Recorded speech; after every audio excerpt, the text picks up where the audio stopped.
For the MHS podcast, the Bulldog Report, and the Metuchen High School Media Club, I'm Eddie Kalecki. After 3 long months of waiting, the high school wrestling season in New Jersey is set to begin next week. To discuss, it's great to be joined right now by MHS physics teacher and Metuchen High School wrestling coach Joseph Kegel. Thanks so much for being here. Thanks for having me. Appreciate it. So before we talk about this season, I'd like to hear a little about your background in the sport. So how did you first develop an interest in this love for wrestling that you have now? I think when I grew up, we played a lot of baseball and soccer, and we were introduced to wrestling in 8th grade middle school with some friends. They were going out for the team, so we gave it a try. And once I got to the high school, it was a nice camaraderie. There was a lot of passion. There was a lot of leadership on the coaching staff. Drew me to the sport, and really loved wrestling. Fell in love with it in high school. Eventually went on to wrestle in college at the College of New Jersey, and wasn't a star there, wasn't a starter, but I wrestled with a lot of great friends, a lot of great teammates, a lot of All-Americans, and was coached by Dave Eisenhower, who is one of the icons of wrestling in New Jersey, and went back to my hometown, Long Branch, and taught and coached for 10 years. We had a lot of success there as a program, and made my way to Middlesex County, and here I am in year 4 for coaching wrestling. Yeah, so let's talk about that process, because to my understanding, the wrestling program before your arrival here was sort of dwindling, and there were a lot of questions about its future, but now there's no more uncertainty. So talk about the process of becoming the head coach here at Metuchen High School and what you like most about the experience. Yeah, so I got a year into teaching, and then my second year the position opened up, and it was meant to be, seemed like, and also it was meant to be because there was a nice group of kids who were 8th graders coming in as freshmen who are now our seniors. So my first year coaching was with 6 or 7 of our seniors right now, and they were our freshman class. And 4 years later, here we are with 7 seniors. 6 of them started with us as freshmen, and they've had a lot of success. They're a big part of our turnaround, and a lot of that is attributed to the Recreation Grapplers program that they were involved in when they were in elementary school and in middle school, and having that foundation and that feeder system was really essential to giving those kids an exposure to the sport, and then carry them over. And the most enjoyable experience I have is just being around the kids every day, coaching, getting that energy, giving it to them, giving them the confidence, giving them the cheerleading, the encouragement, and seeing them grow. So talking about this season now, of course, like any other sport this year, things are different. So how is your preparation for the season? Of course, you're about a week into practice. What is different this year, and what other changes are there to New Jersey wrestling compared to past years because of the coronavirus pandemic? Yeah, so we had about a year-long off-season. We were able to meet outdoors during the summer, which we did once a week. And then, we were preparing to start in the winter, and we heard around Thanksgiving that it was going to be postponed and the new schedule would be starting in March. So all fall we were saying, hey, make sure you're doing things on your own, like running and lifting and staying in shape. And then it turned into winter, hey, make sure you're running and lifting and staying in shape and staying active. And now here we are in March with a 2-week preseason. So some things that are different are we're doing some split practices. We have our beginner guys in the wrestling room, isolated a little bit, doing our beginner level stuff. And we have our experienced group wrestling in the main gym, rolling out some mats and doing their stuff. So we're isolated in 2 different groups, 2 different pods. That's number 1. And number 2 is we're not doing as much changing partners, switching around, so we're trying to isolate and things like that. As far as mask wearing, with most sports, we can take the masks off when we get into physical activity. And when we do our contact phase, we've broken up practice into 2 phases. Non-contact, which is running, stretching, line drills, agilities, and then when we work into our contact phase, then the kids have the option of taking the masks off. So we've done that, and we've tried to stagger, when are we wearing masks, when are we not wearing masks, what kind of pods are we in, breaking up the JV and the varsity guys. And as far as matches are, we're doing homeschool weigh-ins, so it's almost like an honor system, or we're doing a virtual weigh-in where we're not weighing in with the other team in the locker room. And there's no warm-ups before wrestling matches. You kind of show up to the school in your singlet, and then you step on the mat and you kind of start wrestling. So it's a little bit different that way. And we're also going to roll out two mats for the varsity matches, where out of the 14 weight classes, 7 of the matches are wrestled on one mat, 7 of the matches are wrestled on the other, and that's just to limit, that contact. So there's a lot of changes, some things. For wrestling in general, we've always been very hygiene conscientious, so we've always taken care of, making sure we're showering after practice, making sure we're washing our clothes daily.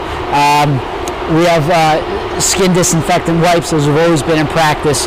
So a lot of the practices that we take are continuing. They're just a little bit more highlighted. Yeah, and definitely with wrestling compared to other sports, it's like the perfect combination almost you'd think about for coronavirus, being indoors and also being very high contact. But obviously with practices and also with the matches themselves, there's a lot of protocols and safety procedures that are taking place. But let's talk about this team this year. You guys had a really strong season last year. It's a little bit of an abbreviated season pushed back, but you have a lot of returning seniors. What are your expectations for this year, and who are some of the wrestlers that we should really keep an eye on this season? Yeah, the last 2 years we had almost 30 dual meet wins, which is amazing. To be close to 25, 30 dual meet wins in the last 2 years, and those wins were hard fought, and we did a lot of preparation to get there. We did a lot of off-season summer tournaments. We did our wrestling camps. We did our training sessions. And the expectations this year is to compete for a division title, as always, and mostly just to see that progression. When you're wrestling and you're getting into that second and third and fourth year of high school wrestling, you should really see yourself come into your own. And this is the first year where we've had 4-year wrestlers. So last year, I didn't have a 4-year wrestler on the roster. This year I have 7 of them, or 6 of them, excuse me. So really, if we want to highlight our seniors, it starts with Jaden Kearns down at 120, and it goes into 145 for Tyler Haynes, both county place winners. 152 Brandon Kick, county place winner. 160 Kobe Williams, who took top 4 in the district. Karim Khan, 160, top 4 in the district. 170 Kobe Williams, top 4 in the district. Dean Serio is in the lineup as a senior this year. He'll be splitting time at 70-82. And those are really our seniors who have been in the program since freshman year or sophomore year, and they've given a lot of time to the sport, and they're going to see a lot of results. And normally in a regular season, I would say those 7 guys, those 7 seniors are looking to be district place winners, top guys in the region, top guys in the county. And I can't forget about Jake Lipinski, who's kind of in that mix right behind Tyler Haynes and a couple underclassmen who are really, really good. And if you look at a guy who's really a program kid, you look at a guy like Jake Lipinski, who's been here for 4 years, who works really, really hard, and he's going to contribute an enormous amount to our team. And just being a part of the system and trusting in the process and coming out year after year and day after day to see the progression, it's really tremendous. Yeah, and you mentioned all these 4-year wrestlers. So many of these people, too, you're used to hearing as multi-sport athletes here. And I feel like especially this year with all the differences with the season, it's almost beneficial to already have that experience of playing a sport during the pandemic. And you guys certainly have an assortment of wrestlers who have done that. But last thing, I want to highlight one wrestler specifically, and that's Tyler Haynes, who I believe is finalizing a college commitment. So how does that make you feel as a coach, of course, someone who wrestled in college, and you've mentioned all these 4-year wrestlers, that they're not only able to grow here at Metuchen High School, but they're able to ascend and continue in college? I think it means everything. I think it says a lot about the legacy and the tradition and where the program is going. Where a guy like Tyler Haynes can come into the program as a freshman, do all the right things for 4 years, have a lot of really good results, and enjoy the sport that much, be that passionate about it, feel that prepared and confident where you can say, hey, listen, I want to take it to that next level because I think I have the skills and the passion and the and really the destiny to become a better wrestler every day.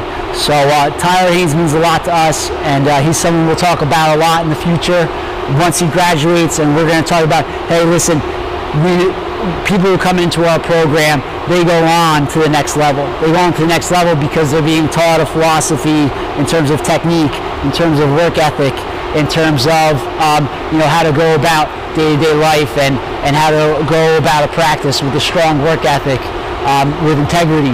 And when you go into a college wrestling room, to have that background, to have that backbone, and to be able to say a guy like Tyler Haynes has done that means a lot to us. And it gives our kids who are underclassmen confidence too, because you can prop up a guy like Tyler Haynes and say, listen, this guy's going to the next level, and you guys could do that too.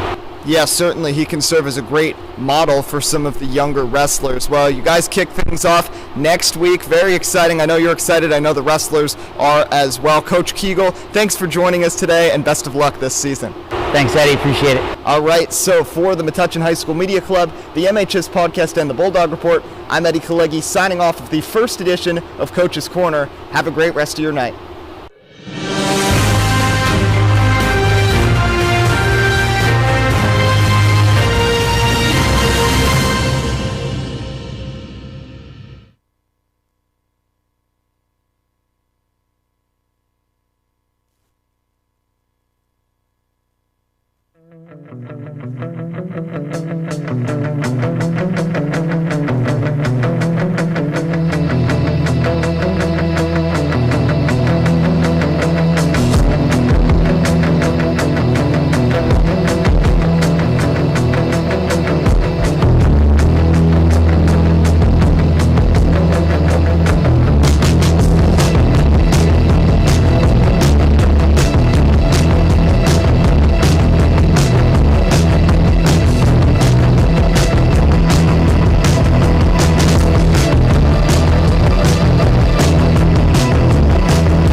Hello, everyone, and welcome back to the Bulldog Report. I'm Eddie Kalegi. It's been a couple weeks, and instead of the basketball court out there, it's the wrestling mat, and we are ready for the season opener as Metuchen will host St. Thomas Aquinas. So thank you to everyone who tuned into our pre-game show where we had our Coach's Corner interview with Mr. Kegel. We apologize for some audio issues with that, but the interview has been archived on our YouTube channel. You can go to the Bulldog Report, and there is a separate interview where the audio is not overmodulated, and you can hear from Coach Kegel as he previews the season. And you'll also be able to check out the interview as part of a double-length MHS podcast episode that will premiere tomorrow night at 8 o'clock on the MHS podcast. But let's focus on this matchup today. We will start with the 113-pound duel between Jaden Kearns from Metuchen and Shrey Patel from St. Thomas Aquinas. These teams matched up once last season on January the 14th. St. Thomas has won their last 4 meetings with the Bulldogs. They won last season 50-21. They won the lowest 4 weight classes and the highest 3 weight classes. Metuchen was solid down the middle with help from Tyler Haynes, Brandon Kick, and others. That's where Metuchen's real strength comes from. This team has a lot of seniors who are mainly in those middle weight classes. And, of course, as you heard Coach Kegel allude to in our interview, this Metuchen team has a lot of talent from these seniors who were freshmen his first year taking over as coach. And just a little more background on this program. This team was really struggling a few years ago, circa 2016 or so, and there was a lot of uncertainty about the future of the program, but fortunately, Coach Kegel came in, and a lot of talented freshmen who had come up through the Metuchen Grapplers recreation program, and this team is suddenly a contender. And St. Thomas, we think of them as really elite when it comes to all sports, but even they were struggling in the past. Just looking back at 2017, St. Thomas and Metuchen were 6th and 7th in the blue division, the last 2 spots in the division. Last season, St. Thomas was 1st, Metuchen was 2nd, so certainly a major change over there. So Coach Kegel in his 4th season, he has a 32-21 overall record so far in his time with the Bulldogs, and Metuchen last year went 14-4, 6-1 in Blue Division, and it was back-to-back winning seasons after they had 5 consecutive years before that, finishing below 500 overall. For St. Thomas, another strong year last season, 22-9-1, and they were undefeated in GMC Blue Division competition, going 7-0. And they went to the NJSI AA non-public B finals, where they were ultimately bested by Pope John. So, like we said, a lot of changeover for both these teams. A couple of programs on the rise with some talented seniors that will be on display. Some of the wrestlers to highlight for the Bulldogs, one of the most notable ones is Tyler Haynes. He is a senior. He will be wrestling Connor Doherty in the 145-pound weight class later today. Haynes is going to be key for this team. He just recently committed to the University of Southern Maine to further his academic and athletic career, so congratulations to him, and he is going to give full effort. I was interviewing him actually for a newspaper article for the Metuchen Mirror, and he was talking about how much Coach Kegel and Coach Zanetto have really helped him out, not just as a wrestler, but also as a person, and he is really motivated for this season despite how different it might be. You also see on our camera there were some cleaning processes going down, swabbing down the mat. As Coach Kegel alluded to, there are a lot of different rule changes to enhance safety during this season. Of course, wrestling is a whole other task. It's the first high-contact indoor sport we have seen during the pandemic, and this is the first competition between multiple schools here in Metuchen. So, new challenge. But they got through the rest of the winter season pretty well with basketball and hockey not having issues here in Metuchen, so hoping that wrestling can follow that. But we're just a few minutes away from getting started. We're excited to have you here on the Bulldog Report, so stay with us on the stream. We'll be back in a couple of minutes for the start. The 113-pound match between Kearns and Patel coming up next. The wrestling season beginning. This is Eddie Kalegi here live on the Bulldog Report.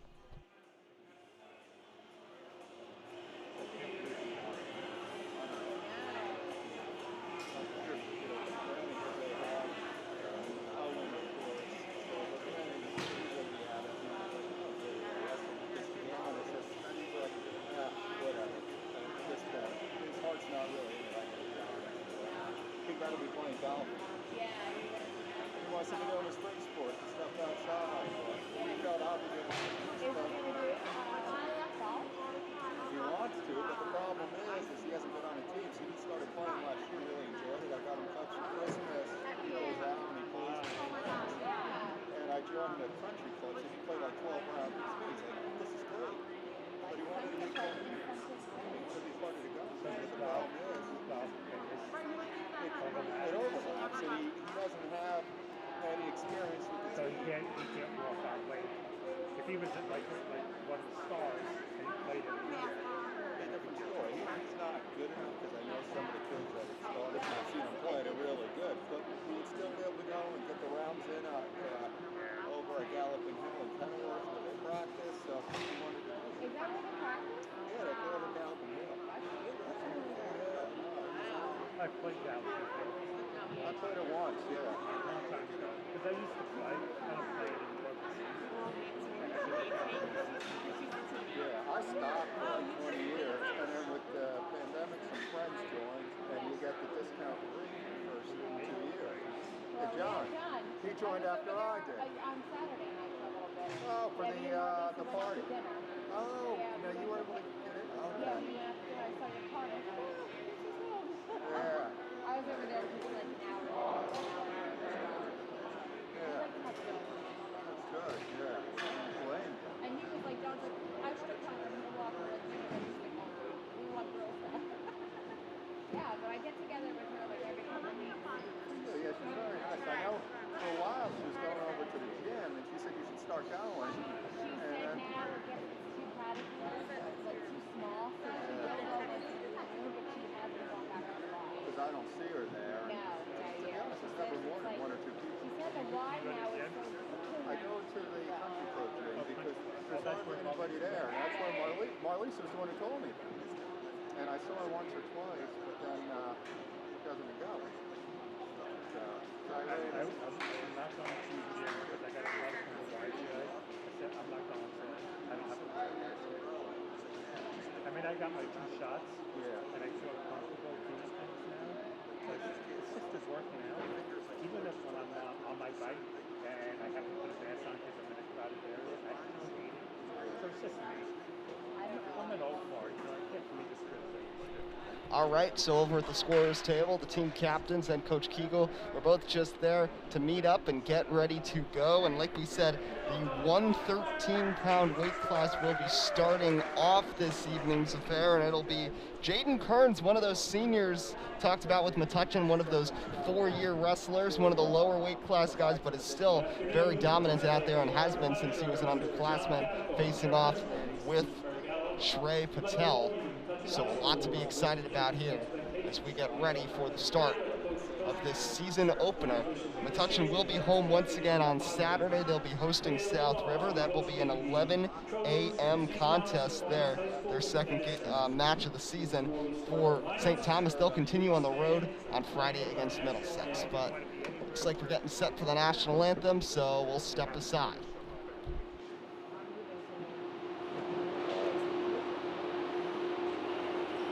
Oh, say, can you see by the dawn's early light what so proudly we hailed at the twilight's last gleaming, whose broad stripes and bright stars through the perilous fight.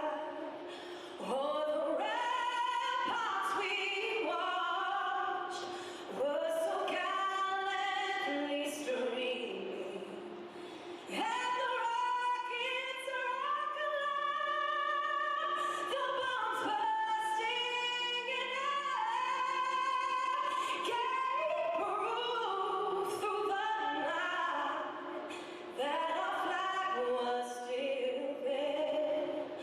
Oh, say does that star-spangled banner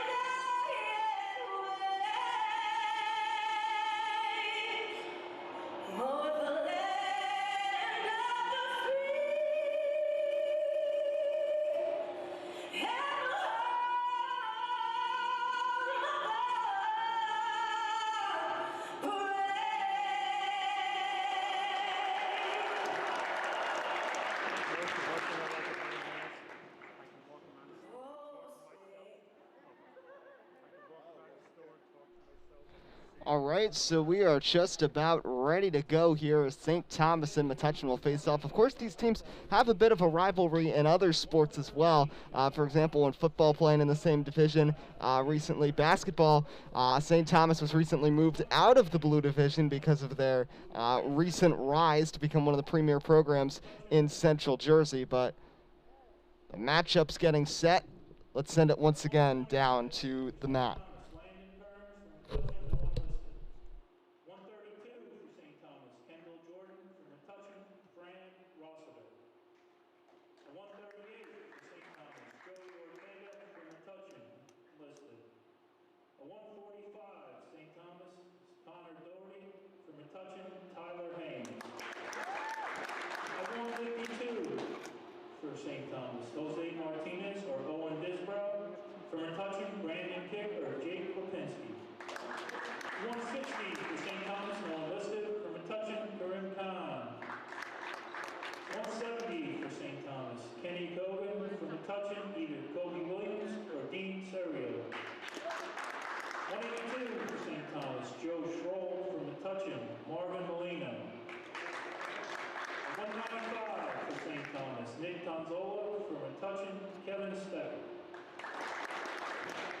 220 for St. Thomas, Steve Copen or Josiah Chantelier.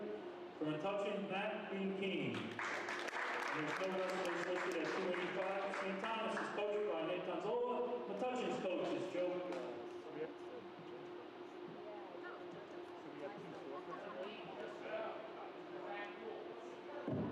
At 106, sorry about that, guys. For St. Thomas, Akash Shiva Swami. For Metuchen, Dan Apron.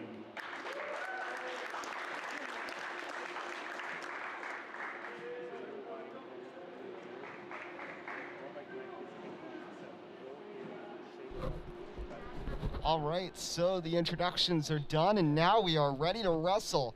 It's going to be a fun season, 4 weeks long, of course, just like the other winter sports, a little shorter, and it's very strange. Wrestling, it's almost like they have their own high school sports season. They are not going at the same time. Of course, basketball and hockey have finished up, and they're starting a month before the other spring season, so it's a little almost like a brunch here in between the winter and spring seasons, but the wrestling season set to begin here with Metuchen facing off with St. Thomas. St. Thomas has won the last 4 matchups, but this Bulldogs team is potent. Yes, St. Thomas might be favored in this one, but Metuchen is expected to get some victories, get some points, and maybe even contend for a victory here on opening night. So Coach Kegel getting ready. And like we said, the 113 matchup will kick things off tonight. Shrey Patel heads out to the mat for St. Thomas, 113-pounder to match up with Jaden Kearns. So it'll be Kearns versus Patel, a lightweight matchup. As we said, the lowest 4 weight classes were all controlled by St. Thomas last time these teams matched up. Clock is going, we are underway. Let's get ready to rumble tonight here with some wrestling. Kearns and Patel taking it easy, feeling each other out. Of course, this first competition for both of these teams in nearly 13 months, there's going to be a little bit of rust to knock off through these first couple of matchups, much like we saw with both the football and basketball teams in our broadcast, as Kearns makes a nice turnaround move, brings Patel down. Now Patel responds and tries to bring down Kearns. So action picks up. 1:25 left on the clock. Patel grabs the arm of Kearns. Kearns for the takedown. Kearns trying to lock him down, grabs him by the neck, rolling down, trying to pin him, trying to keep him down. Patel trying to squirm out of there, staying alive, but Kearns with a great move to bring him down at the 110 mark. The ref staying vigilant. Patel trying anything to get out of that. Kearns now goes over to the top. Patel showing some strength, trying to battle out of this tie-up. Kearns trying to control. 38 seconds. Kearns again has them down.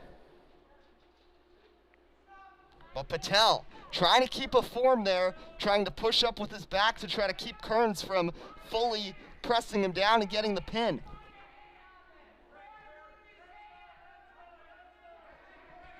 "15 seconds on the clock. Kearns has been firmly in control for over a minute, but has been unable to close it out so far. Metuchen could really use a spark here and try to respond against how they were dominated in the lower weight classes last time these teams matched up. Patel gets up right at the end, but Kearns with a dominating first 2 minutes. And we'll see what the next 2 minutes involve.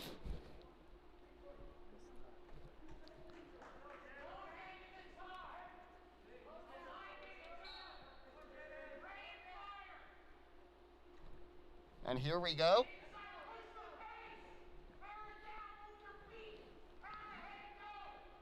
Kearns and Patel here into this second set of 2 minutes.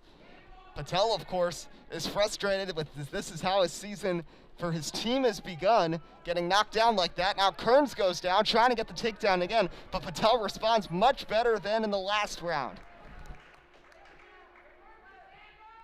Patel trying to drive up with the elbow. Kearns trying to push down on his left knee. Now Patel gets out of it. Both will reset here. 1:20 remaining here in round number 2.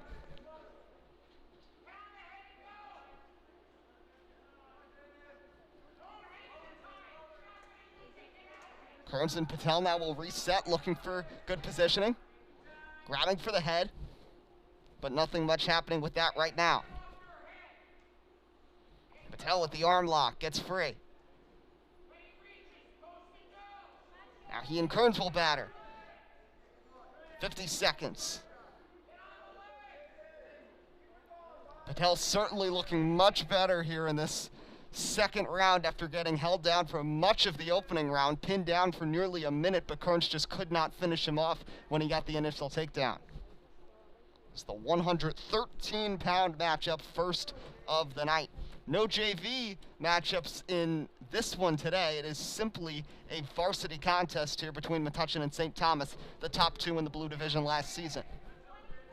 20 seconds here with Kearns versus Patel.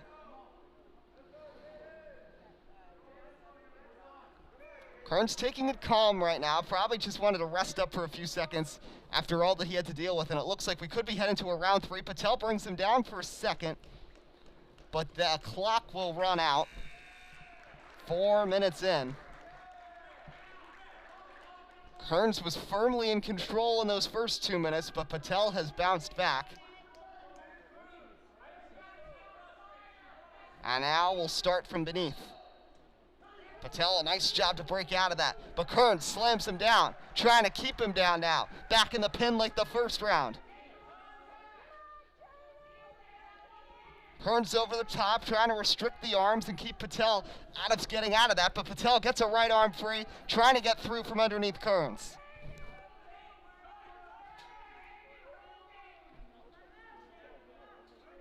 Kearns trying to keep him down with 1.5 minutes to go here in the round number 3.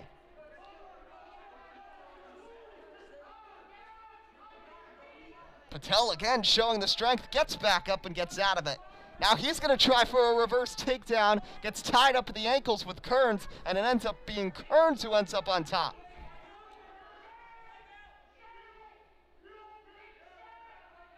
Kearns trying to bring back his left arm, trying to resist any forward motion from Patel to try to get out of that.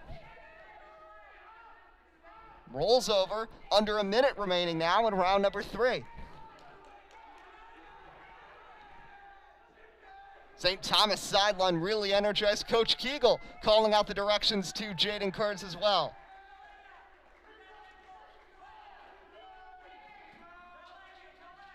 Kearns on top, legs intertwined, 35 seconds now. First round was all Kearns, second round was Patel, third round is very evenly matched right here. Neither wrestler can get an advantage. And that will be where it stops with 22 seconds briefly after the tie-up.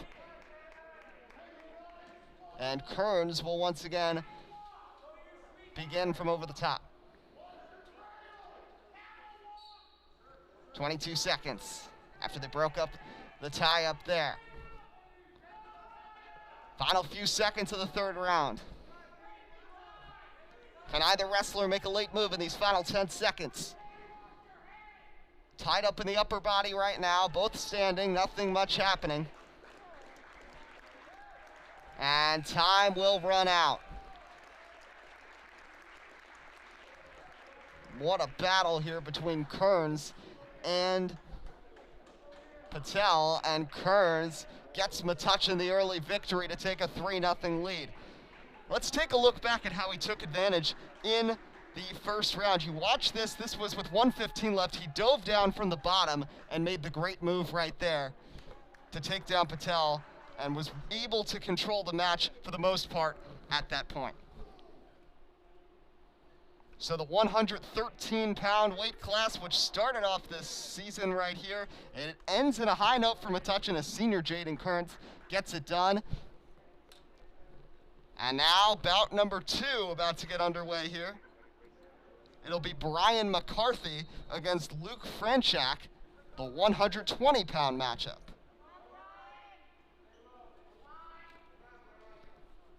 McCarthy, a junior for the Bulldogs.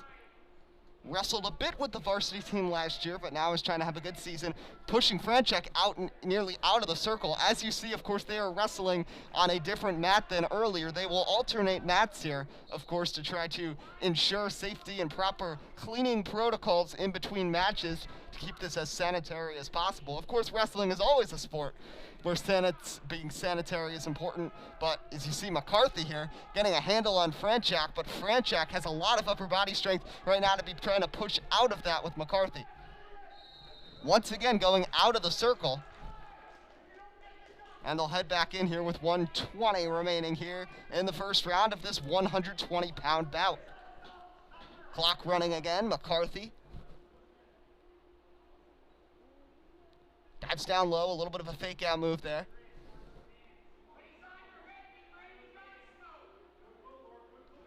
Pats the head a little bit, nothing much happening right now. Minute to go in round 1. A little bit of a twister there. Now McCarthy gets under, tries to bring down Franchak, has him up and over and slams him down by the legs. McCarthy trying to get him into a pin, but not in a good spot. He's got his neck kind of tied up there in a hold, but he's going to get back out. Metuchen's lighter weight classes, which really struggled last season, doing really well to start here. St. Thomas's sideline in disbelief here as these first couple of matches for Kearns and McCarthy. Right now Metuchen has the advantage, but nothing much happening with 23 seconds. McCarthy has a hold of Franchak. Once again, they're heading out of the circle. Third time they've ended up out of bounds here in less than 2 minutes. Seems like Kearns and Patel had a little bit more experience and a bit more discipline. 10 seconds remaining in round number 1. McCarthy trying to finish things up. Looks like nothing will happen right now as McCarthy goes for the quick takedown. Nothing much there. And it will be round number 2 coming up. Franchak showed the strength to get out of the early trouble, has also forced McCarthy to have to try to push him out of bounds, which of course isn't going to accomplish anything here. And McCarthy will begin from above here. Franchak quickly gets up.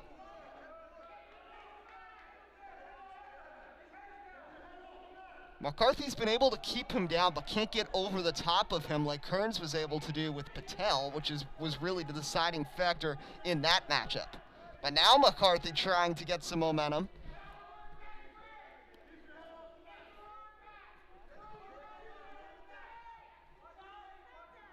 McCarthy brings him down.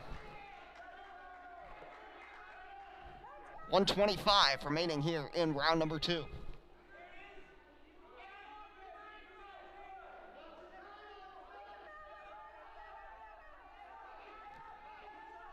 Franchak comes over the top with a little bit of a headlock there. Now gets McCarthy down, but McCarthy has Franchak pinned. McCarthy, what a recovery, trying to finish this off, but it doesn't look like he's going to be able to. Franchak is completely bent over him and trying to stay alive. quite the wake-up call here for Franchak in his first, bout in over a year. McCarthy really challenging him, being really aggressive. They're about to roll out of bounds again, but McCarthy's going to get him back in. Coach Kegel yelling out the instructions on McCarthy. McCarthy trying to get his head pinned a little bit. Again, Metuchen came really close to finishing it off just like Kearns, but just Franchak, like Patel, was able to escape at the last minute. McCarthy rolls him out of bounds again. Part of McCarthy is still in bounds. Now they're all going to come out with 17 seconds on the clock here in round number 2.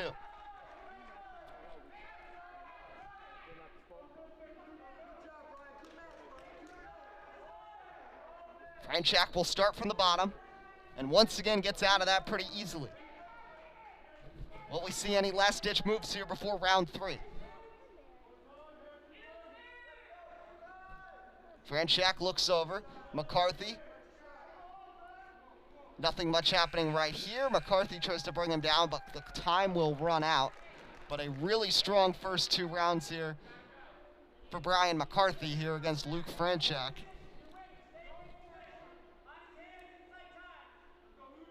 As they'll go from a neutral position here for round number 3.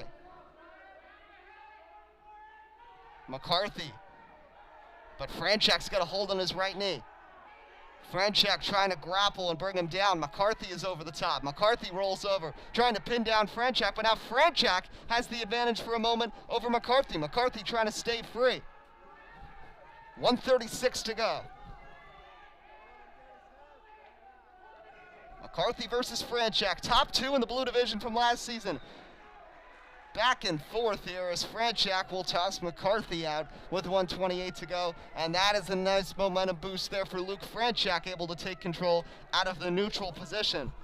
Now McCarthy will have to start from low and is unable to get out of that. Franchak trying to defeat McCarthy and give St. Thomas their first victory of the day. But McCarthy now rolls back over the top. Metuchen bench fired up. A little bit of a 2-second pin there from McCarthy. Franchak still trying to stay alive here. McCarthy has him down. Clearly trying to take advantage here after Franchak gained some momentum right at the beginning of this 3rd round. 40 seconds.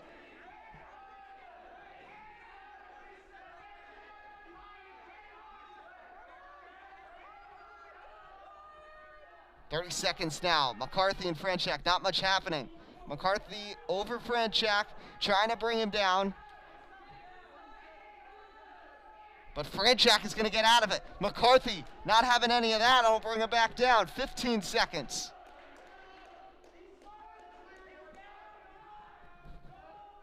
McCarthy has had the upper hand for much of this. Final 5 seconds. Time ticking down. McCarthy has him down. And impressive right there for Brian McCarthy, as Metuchen will gain another 3 points. So Kearns and McCarthy, unlike last season when the lower weight classes were dominated by St. Thomas, the Bulldogs have gotten 6 points here in the 113 and 120-pound bouts with Jaden Kearns and Brian McCarthy.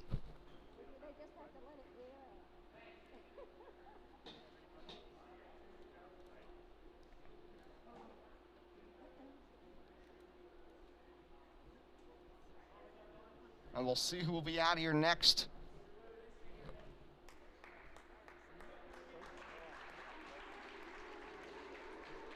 And it will be tied at 6 now after the forfeit, and we'll move to the 132-pound. Of course, I heard Coach Zanetto and the St. Thomas coach discussing certain matchups where they just didn't think their wrestlers were ready, and of course they would forfeit. And that is the case actually for both of these schools. They both had, I believe, at least one that they were choosing to forfeit. But here we go, 132. This should be a compelling one. Sophomore Fran Rossiter against Kendall Jordan.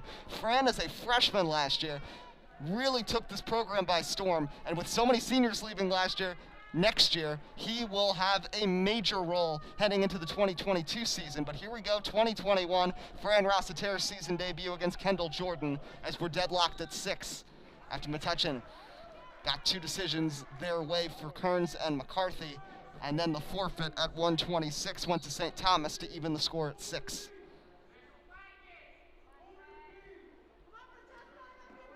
As Rossiter against Kendall Jordan here at 132.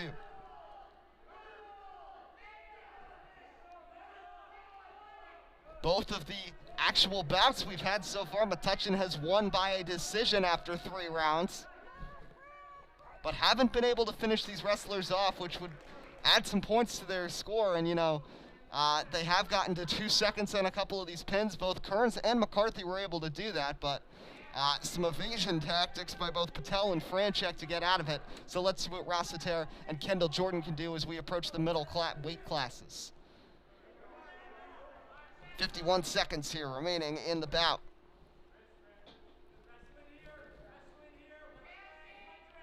Rossiter trying to grab Jordan, trying to bring him down, but nothing much happening right now. And like we said, this is going to be a challenge for everybody out here. Their first time wrestling competitively in over a year. And even though the atmosphere might be different in the gym, of course these wrestlers are still able to get all pumped up for this action. So Rossiter versus Jordan, 20 seconds remaining in round 1. Jordan kind of forces Rossiter out. He has to backpedal a bit. Very evenly matched here through these first 2 minutes. As the final few seconds, Jordan goes for the grab at the knees, tries to bring him down, and he forces him out of bounds. And with 5 seconds, they'll start from a neutral position. Again, Jordan dives down, forces Rossiter down, and time will run out here in round number 1. Jordan might have had a little bit of an advantage there in the first round. And he will get the benefit from starting above here against Rossiter, who will try to escape. And right now he hasn't been able to. That might be something Metuchen would want to work on, trying to escape when not in a neutral position. As Rossiter gets turned over by Jordan. Rossiter getting bent, trying to stay alive here against Jordan. 1:38 remaining in round 2.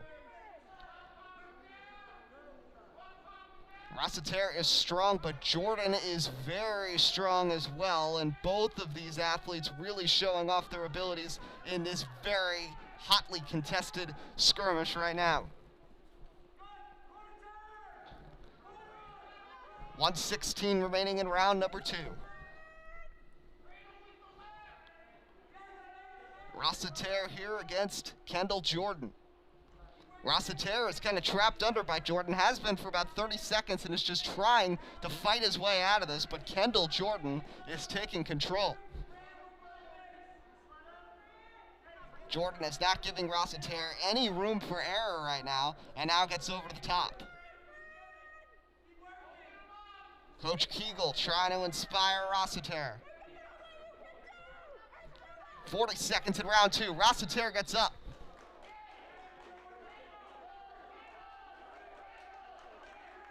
Both sidelines fired up. This has been the most competitive one so far, and nobody really able to gain too much of an edge. 35 seconds, down goes Rossiter.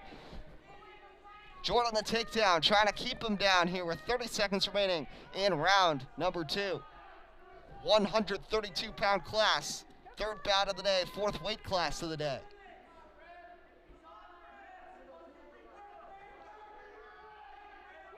Rossiter still trying to find a way here against Kendall Jordan.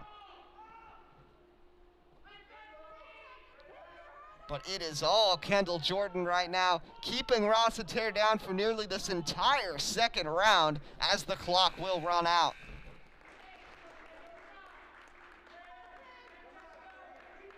for the sophomore Rossiter, who had such an impressive freshman season, it is not turning out that way right now.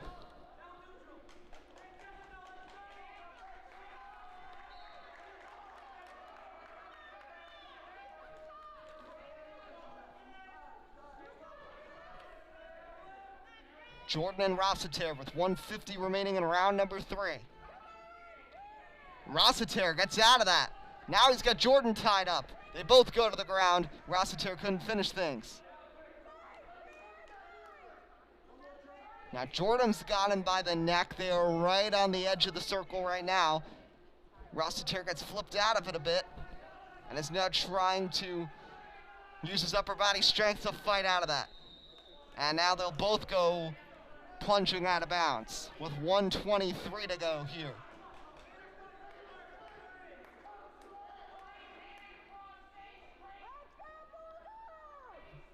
Jordan will start from above. Whistle blows.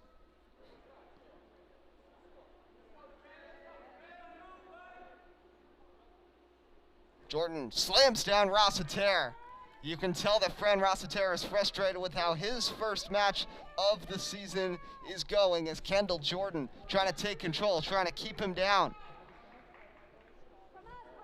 Jordan has had this firmly in hand since right about the end of the first round.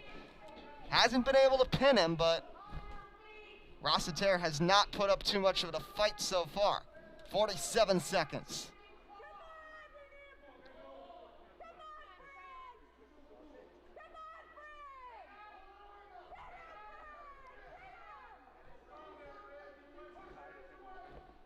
Rossiter trying to fight his hardest.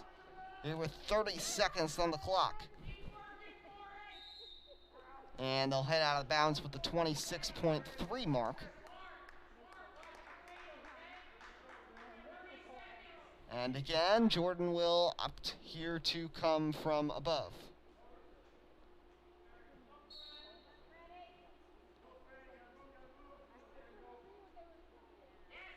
Jordan all over Rossiter with 18 seconds.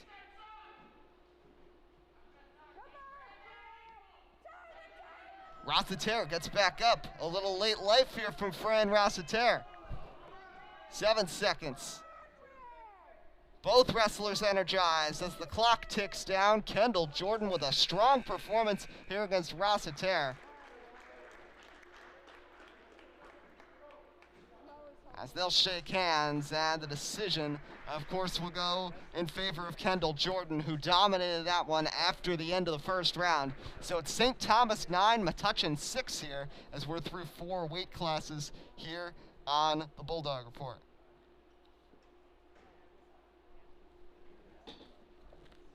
So a reminder, tomorrow you can check out a new episode of the MHS podcast, a double-length edition. A lot will be happening. We'll be joined by Mayor Jonathan Bush about all the latest in preventing COVID in Metuchen and how the recent federal relief bill will impact things in the Brainy Borough. We'll also be re-airing this interview we had with Coach Kegel, talking about all the latest in Metuchen High School sports and doing a Teacher's Appreciation segment with Mr. Stevens. So you can check that out. Search MHS Podcast on YouTube or follow the MHS Podcast on Twitter at MHS Podcast. And once again, this is Eddie Kalegi here. We have Ben Solaski as our producer of today's live stream of the home opener of this wrestling season. And this is one that everybody's excited about. The 145-pound matchup, the forfeit from Metuchen at 138, so advantage to Joey Ortega, so make it 15-6 St. Thomas. And now Tyler Haynes wrestles Connor Doherty in the 145-pound matchup. Haynes, one of the Bulldogs' most prolific wrestlers, but Doherty is quite the grappler himself, so we are in for quite a show here. Haynes, the Southern Maine commit, a senior, one of the key leaders of this team that Coach Kegel called a role model because he sets an example of what you can do, as he has been committed to this program for 4 years and now will reap the benefits of wrestling in college. But Doherty is doing a good job keeping him in control right now through the first 40 seconds.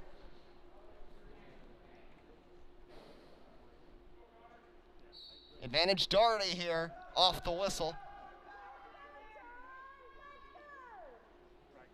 Haynes trying to fight his way out of it. But Doherty staying strong. Doherty versus Haynes. Haynes kind of stretches out, trying to get some leverage with that left arm, trying to get space since he doesn't have Doherty's hand on it, and just trying to keep it free so he has a position to try to get out of this. 53 seconds remaining here in the opening round. Doherty has Haynes down. Haynes trying to get in a position where he can get out of this.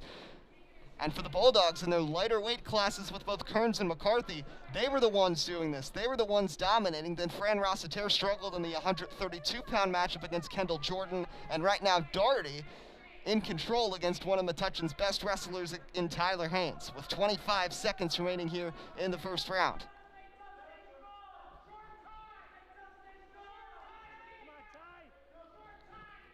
Doherty was able to get Haynes down at about the 120 mark and has been over him ever since as we get down to the final few seconds here of the opening round.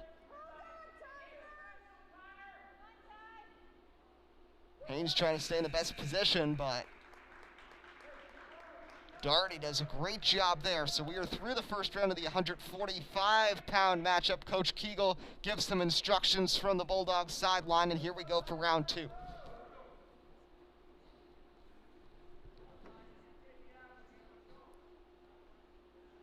Haynes and Doherty looking for some positioning. This time Haynes grabs him by the neck, tries to bring him down, tries to come over, but Doherty reverses, tries to get him over, and they'll go out of bounds. They'll start from a neutral position here with 1:42 remaining in round two. Haynes versus Doherty. Haynes trying to shift the momentum here and looking much stronger here in this second round. We talked about how so many of these wrestlers were going to struggle. Their first competition in over a year, and we're seeing that right now from Tyler Haynes, at least through those first couple minutes, but I feel like he's starting to knock the rust off. We know the talent that Haynes has, and right now is making it a much more difficult task than in the first round for Connor Doherty.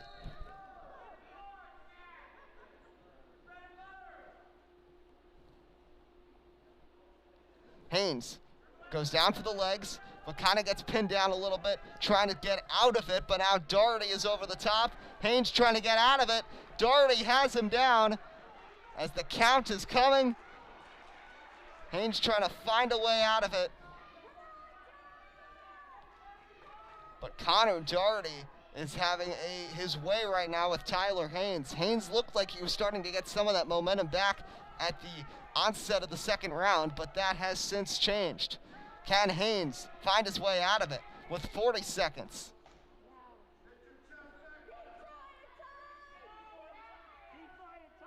Doherty still has control. Haynes trying to grab for something. Trying to roll Doherty back over, but nothing happening right now.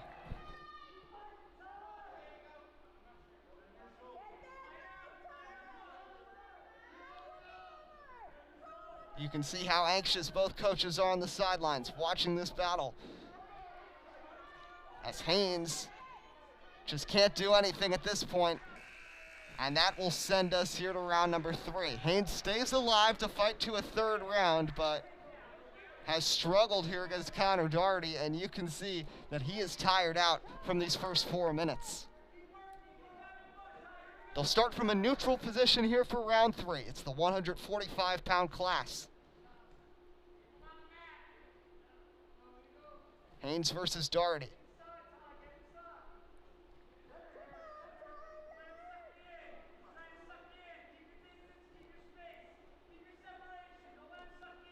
Haynes and Doherty trying to get themselves in the best spot possible.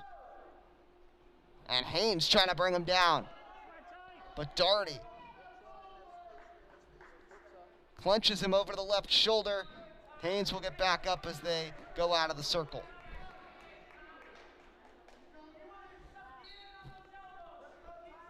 Under 90 seconds remaining.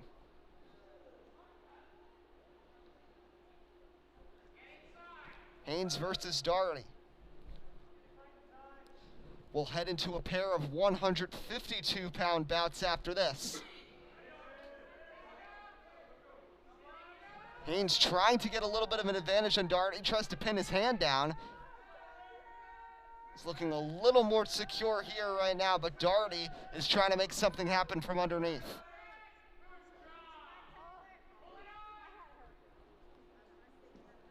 And again, Doherty ends up forcing Haynes out of bounds, but that's a good sign. Metuchen is staying strong. We've seen this from Haynes. We also saw this from Brian McCarthy earlier. The wrestlers not letting themselves get pinned. Instead, they're like, push me out of bounds, which is going to reset in a neutral position in the middle. And that's what we get exactly right here. 40 seconds. Haynes goes for some moves. Now dives down low. Tyler Haynes trying to bring down Doherty, but Doherty's going to get back over the top.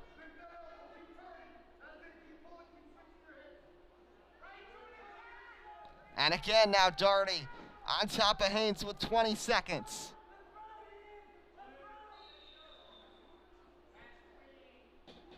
And with 15 seconds now, the referee will separate that. But it will be Doherty over the top.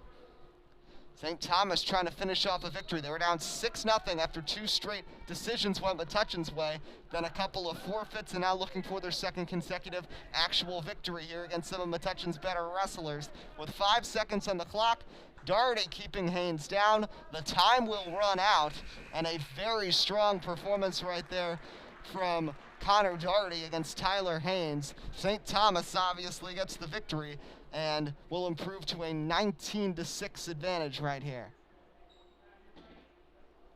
We'll take a quick break before our next bout. Stay with us. This is Eddie Kalegi here on the Bulldog Report.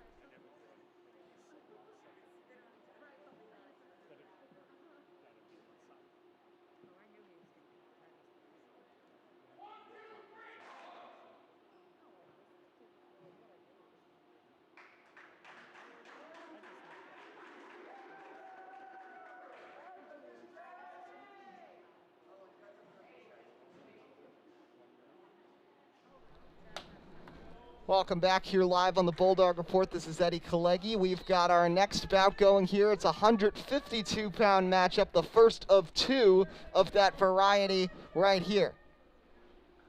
And it's Jake Lipinski right now facing off with Owen Dishrow.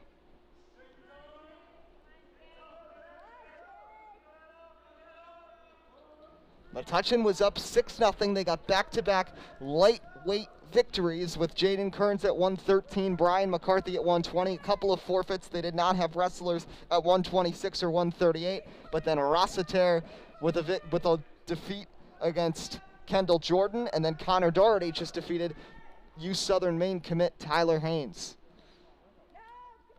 Lipinski, a senior. Now, Coach Kegel was talking about in our interview the benefit for some of these players that have the experience playing a high-contact sport in the pandemic era, and we've seen that from Jake Lipinski as well as Dean Serio, who are 2 of the wrestlers. But there, a nice battle between Lipinski and Dishrow, but Dishrow takes the victory to get 25-6. Lipinski got some good positioning at first, but Dishrow was able to go over the top.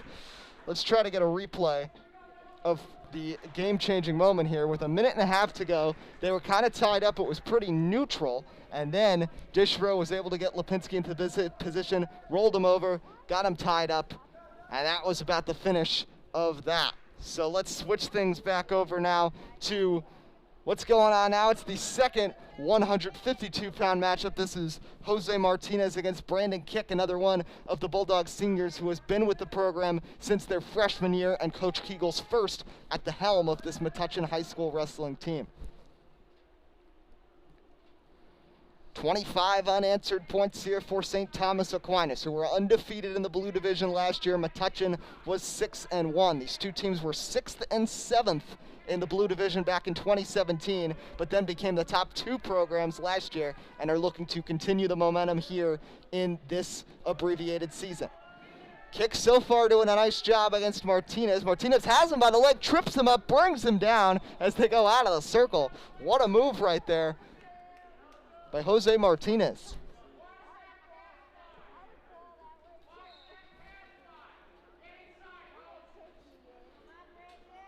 Kick, trying to force him down, grabs him by the wrist.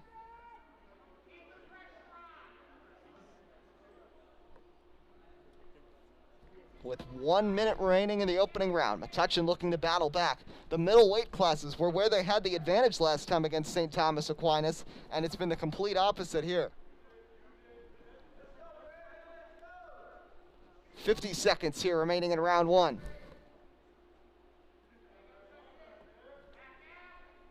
Kick versus Martinez. And now Martinez grabs him and rolls him over. Has him in a bit ahead of a headlock here as they are right along the end line of the circle. Martinez trying to force kick outwards and is trying to take control of this match with 22 seconds remaining here in the first round.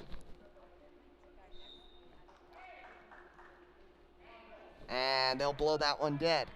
17 seconds now. Kick will start from the bottom. And here we go. Kick trying to escape, trying to get some leverage, and a great job there. But now Martinez trying to bring him down, trying to grapple around and roll him back over the top. Now Kick has the hands on him. A nice final few seconds there from Kick, who will bring him down to finish off the first round. But let's take a quick look at what happened. This was an impressive move here by Martinez at the 125 mark. Has him by the leg, picks him up by the leg, and then is going to force him and throw him out of bounds. That was an impressive move there from Martinez. So here we go, round number 2. Set to begin, and the second 2 minutes are rolling. Kick putting a much better fight up here than his senior counterparts Lipinski and Haynes in the last 2 matches. Jose Martinez, on the other hand, has not been able to get the control that Distro and Doherty have gotten in these past 2 bouts.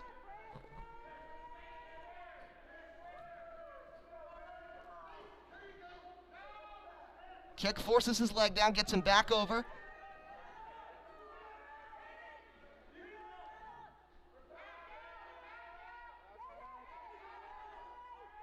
Kick back over the top, but a great transition move right there by Martinez. Has his arms in a lock, and now Kick has to try to find a way to escape here.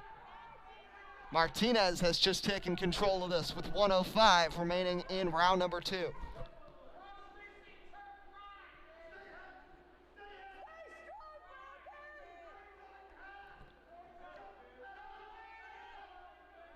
Martinez over Kick. And even though they're evenly matched, it becomes more and more difficult when you get to these heavier weights to try to free yourself. When it's more and more weight, you have to try to get over 152 pounds right here. Not an easy feat to try to escape, even for some of the best wrestlers. But Kick is going to do that. He's going to get up, and he's going to bring Martinez down, trying to get over the top. Martinez trying to wrestle him back, and they'll head right out towards the edge of the circle. And Kick with a little slide move brings him down. And that will force a neutral set here at the center. Brandon Kick putting a nice fight here. Martinez might have a little bit of the overall advantage at this point, but it has been close compared to these past couple of duels. Can anybody make a statement in these final couple seconds of round 2?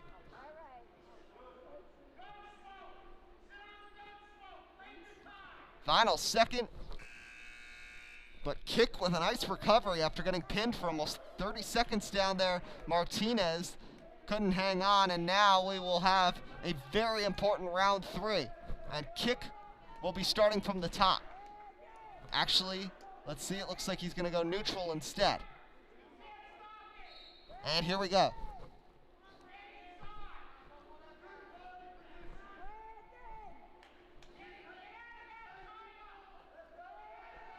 Brandon Kick.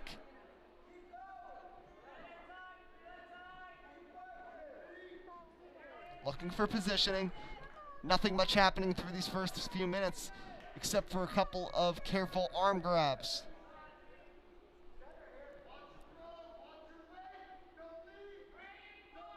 Martinez trying to fight his way out of that with Kick.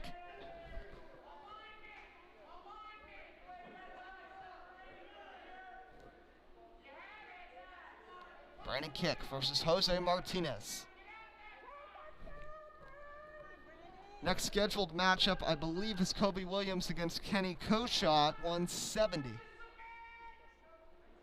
Final minute of this 160-pound bout, the most evenly matched contest we have seen so far of the 5 bouts tonight.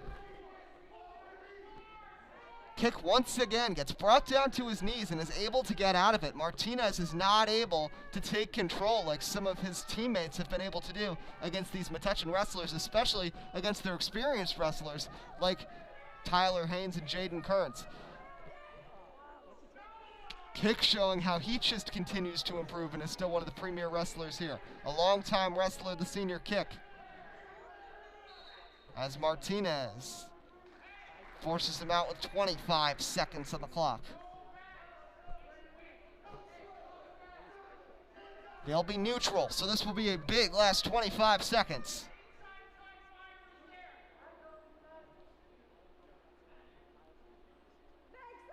Kick versus Martinez. Can anybody make a final move here? Kick has it by one wrist, Martinez by the other. They get sidewindered. 5 seconds. Kick brings him down. Trying to keep him down to finish things off. A really strong ending there for Brandon Kick. But Martinez was also great in this one and will pick up the victory by decision. So 28-6 now is your score. Kearns and McCarthy gave Metuchen a 6-0 lead. St. Thomas has 12 points from a pair of choices to forfeit, and then they've gotten overall victories from Kendall Jordan over Rossiter, Doherty over Haynes, Dishbro over Lipinski, and now Martinez over Kick.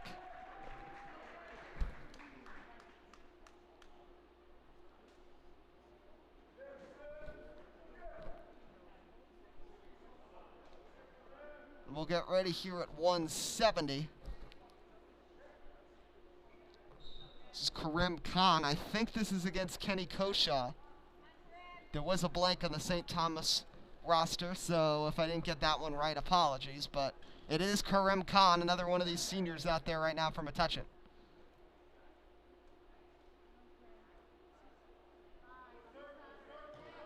Khan is a warhorse out there and really strong, especially on the takedowns and the pins. It always likes to be aggressive early, and we're seeing that here as he will force him out.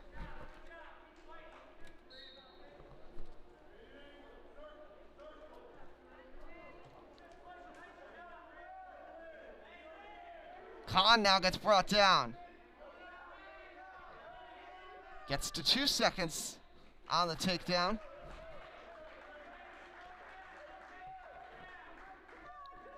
And Khan will start from the bottom here with 1:18 to go in the first round.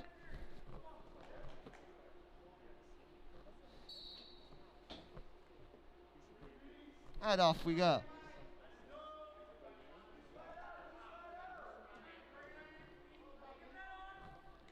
Khan trying to use the upper body strength to get out of that, but Koshaw dominating right now for St. Thomas.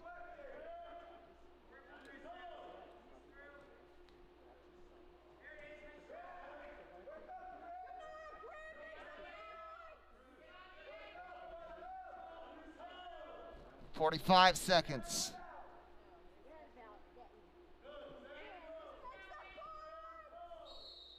And they'll roll up and over out of bounds. So Khan looked pretty dominant through the first 30 seconds or so, but that has completely changed right now. As St. Thomas once again, Metuchen's senior wrestlers struggling here against St. Thomas. But once again, don't let this be your impression of this Metuchen team, because this St. Thomas program is the best in the blue division, and Metuchen is arguably the second best they were last year, and their real tests will begin on Saturday against South River. A match that they are expected to be victorious in based on prior results, but we'll see what happens on Saturday and how prepared this Bulldog team is for that contest, which they should be more up their alley than facing off with a non-public school in St. Thomas. And Khan battling, but not able to do much here. as the first 2 minutes are complete.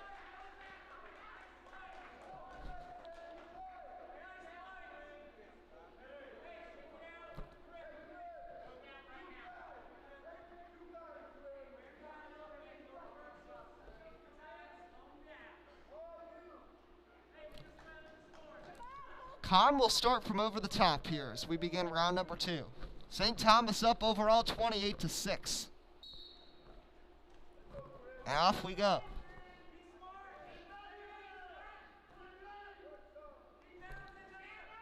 Con doing a pretty good job keeping Koshaw down right now.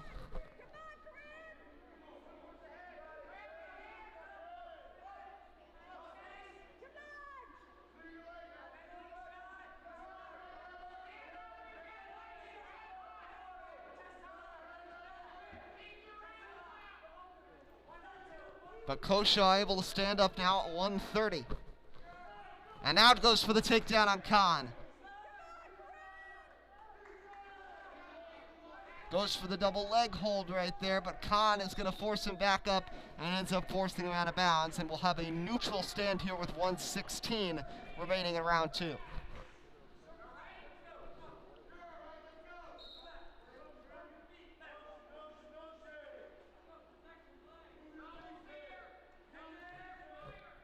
Khan tries to go over the back of the head, and now he's going to bring down Koshaw.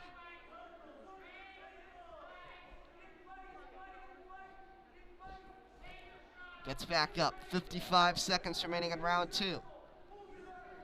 Khan was really struggling towards the end of the first round, but has bounced back here so far through the second round to try to get back here against Koshaw.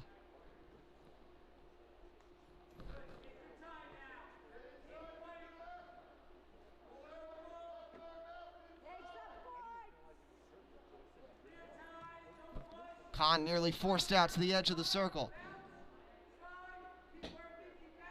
Koshaw's got it by both legs. Khan's trying to force his way out of that. And they'll both end up out of bounds.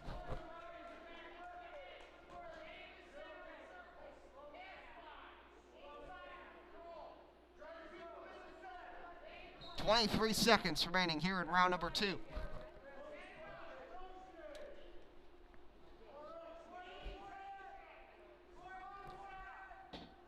Khan versus Koshaw. Great matchup so far.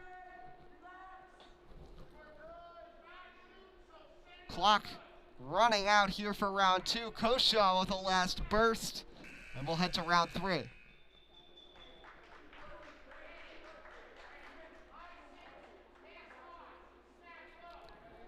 Coach Kegel giving Karim Khan some advice as we'll head into round number 3.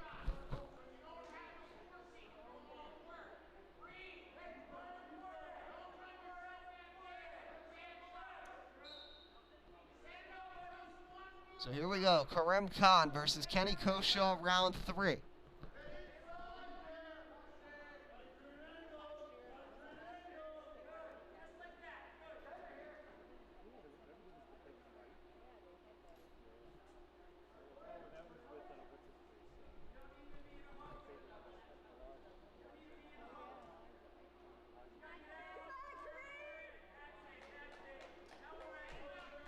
So far, pretty evenly matched, it seems like, since that first round, but Koshaw did get the upper hand in the first round with that takedown at the 118 mark.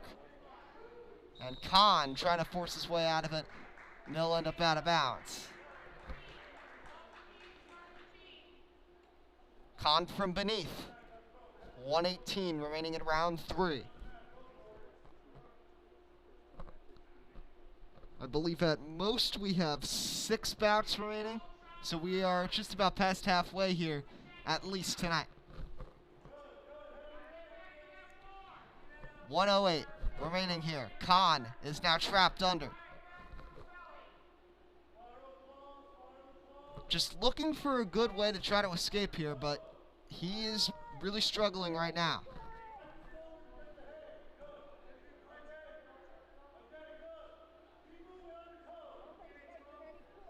Khan, one of the many wrestlers who got top 4 in the district for the Bulldogs last year.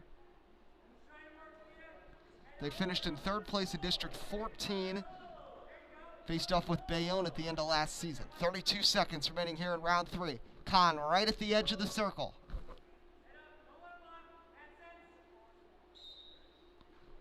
And he'll get pushed down at 25.3, out of bounds, and that's where the clock will stop. And St. Thomas closing in on another victory here, this time with Kenny Koshaw.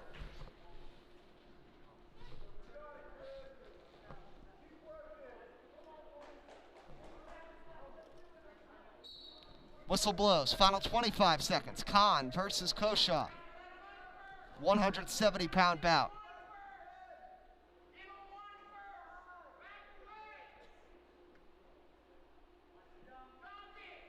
Ten seconds. Khan trying to do something here with Koshaw, but struggling right now to make anything happen as Koshaw is staying alive, showing the strength here at the end. Khan showed some spurts of greatness, but a good performance overall there for Metuchen in this one.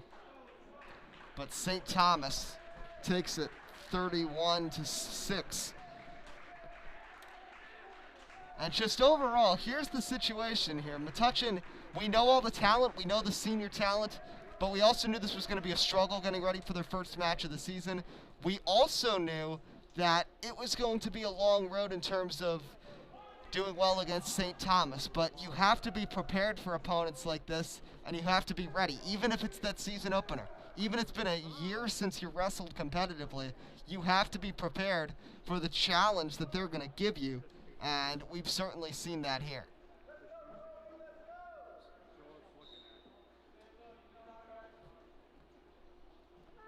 As we'll stay in the 170-pound variety. Actually, we're in 182, excuse me.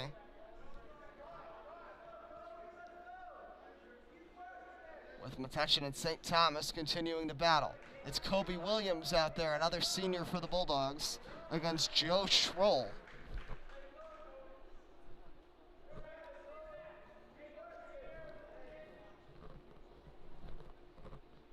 Seniors so far today for Metuchen are just 1-4, the only victor being Jaden Kearns in the 113-pound bout with Shrey Patel right at the beginning.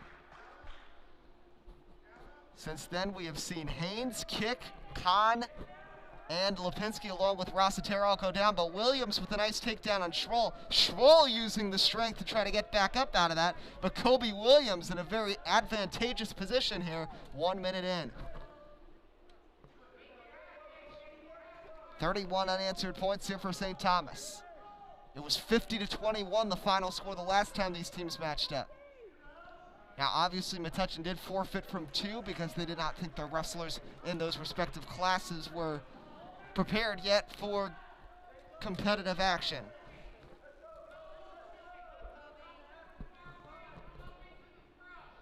Williams versus Schroll, 25 seconds.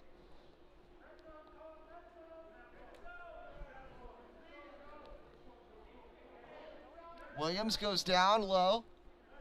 Schroll staying alive. Now Williams back over the top. And doing a good job here with the takedown. Kobe Williams showing some strength. Metuchen bench is liking what they're seeing as the first round will end.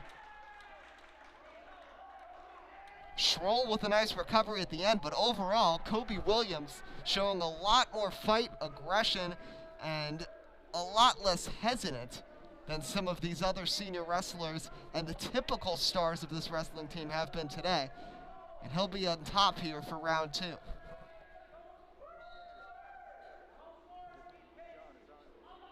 So here is Williams. Over Schroll with 150 to go in round 2.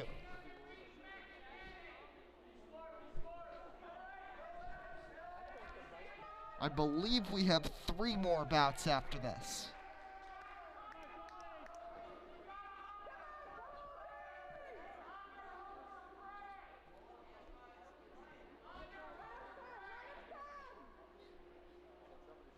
There's definitely a height difference here between Williams and Schroll, but Seems like strength is pretty even. Williams has been able to be aggressive and get him down, but Schroll has been able to escape on multiple occasions so far. Again, Williams, the aggressive move, trying to get over the top of Schroll. Frees his head, brings him down. Nice takedown from Kobe Williams. Rolls him back over. Schroll now trying to get over the top, but Kobe Williams has him in a hold.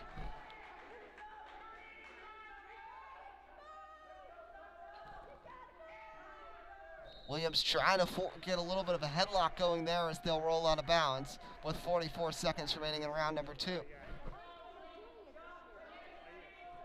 Helmet gets loosened there for Schroll. He'll readjust and get it back on, and they'll get ready to blow the whistle with Schroll going from underneath.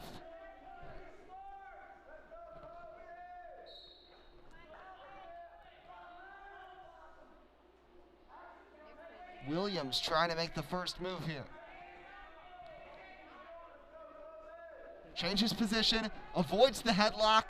Nice move by Kobe Williams. Has Schroll's left arm pinned, the right arm stays free for now. Williams trying to grasp but can't do anything with it. Schroll trying to prick him off. And now Williams.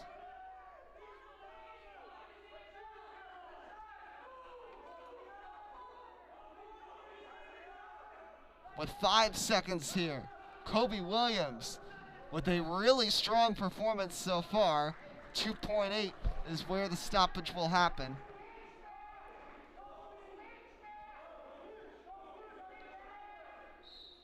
And we'll finish off round 2 with Williams right over the top of Schroll.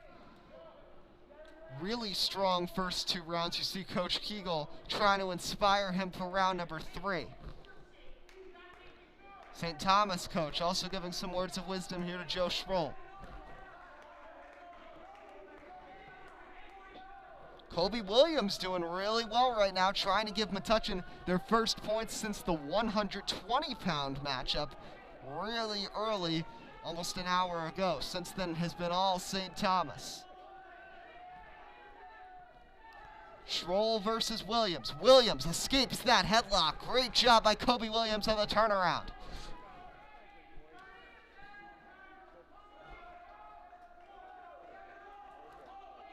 Now Schroll again going towards the headlock. Williams has his right wrist and now goes down towards the left ankle. And there goes Williams back over the top. 1:15 to go. We are seeing some great fight here from both of these wrestlers right now.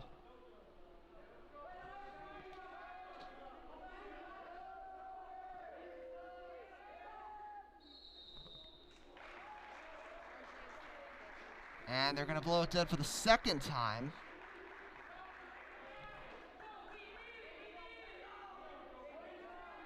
With 58 seconds.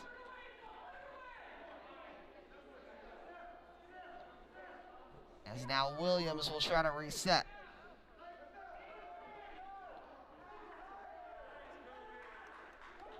.45 seconds now, and Schroll spins away from Williams. Here we go. This is going to get good. Both sidelines are energized. 35 seconds. Williams has both of his wrists right now, but Schroll is pushing him out towards the tangent of the circle, and he'll get pushed out with 26 seconds. And a quick little break here. This is an injury timeout right now for Williams.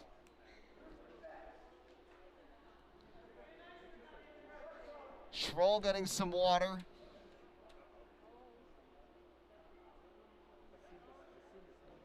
And Williams clearly not feeling his best right now after getting tied up there in round 3. Just frustrating and for him and very disappointing because he has been going along so well so far through these first 2 rounds, fighting really hard. But you know the adjustment for these wrestlers, being since really February of 2020, the last time they competitively wrestled someone. And even though they've been strengthening and conditioning and they've been having practice for a few weeks, there is nothing that really compares to wrestling someone competitively. And it's nothing that really can prepare you for those 6 minutes on the mat. And we know these Metuchen players will have to adjust as the season goes on, and it's exactly like what we saw in football and basketball. And right now, Williams in a disadvantageous position in the final few seconds. Schroll suddenly trying to take control. Williams trying to get out of it with 3 seconds, 2 seconds, 1 second. Horn will sound.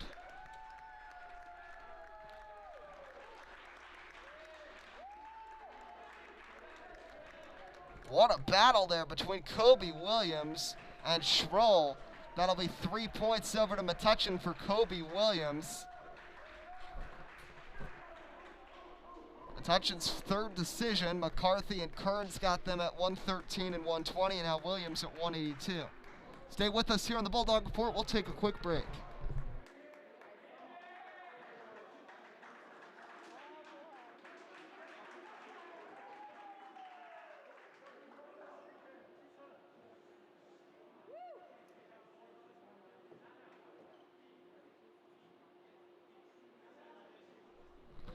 All right, welcome back. Eddie Kalegi here on the Bulldog Report. We are at the 195-pound class. We have Marvin Molino from Metuchen facing off with Nick Tonzila for St. Thomas. The Bulldogs ended a 31 unanswered point streak for St. Thomas as Kobe Williams was able to battle through and get Metuchen's third victory of the day.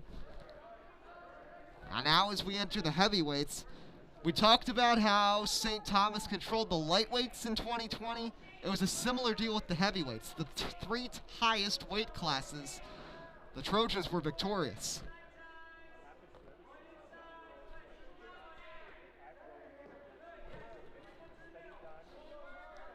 As Marvin Molino, a junior, another football player. There are a lot of crossover athletes between football and wrestling, which of course gets you ready with the strengthening and conditioning aspect, but also having the experience playing a sport during COVID and dealing with those differences and those challenges definitely is going to help them as they battle through this unprecedented and unconventional season.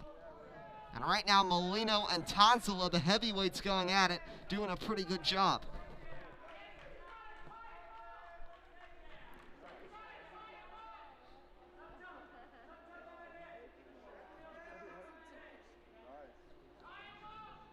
Tonzila and Molino, neither has been able to bring the other down so far. And neither showing a clear advantage.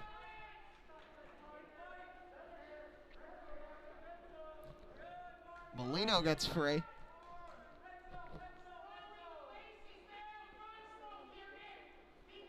"16 seconds remaining in the opening round. Both of them very passive right now, not much happening as the clock ticks down to 5 seconds and will run out here for round number 1. A very clean first round here between Molino and Tonzila. Neither really got clear advantage. And Molino will have a quick chat with Coach Kegel.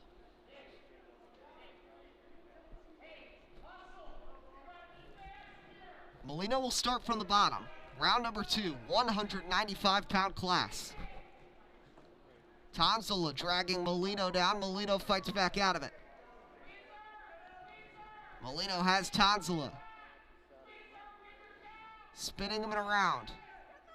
And now Molino brings him down. Tonzila trying to get back over the top though, forcing him out towards the edge of the circle. They'll both end up out of bounds here at the 140 mark.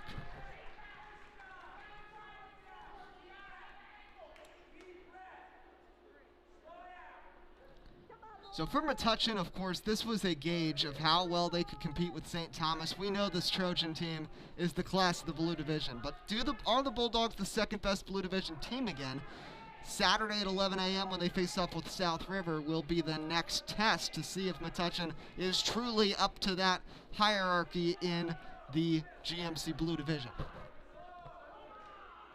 Only matchup between St. Thomas and Metuchen this season.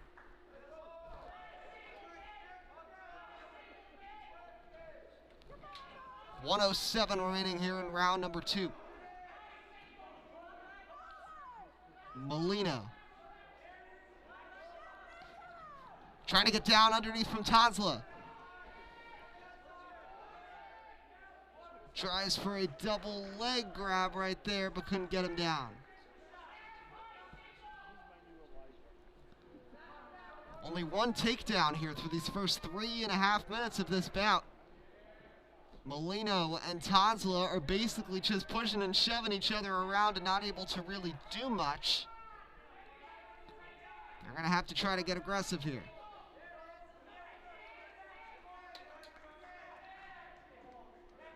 Molino with 20 seconds here against Tanzla.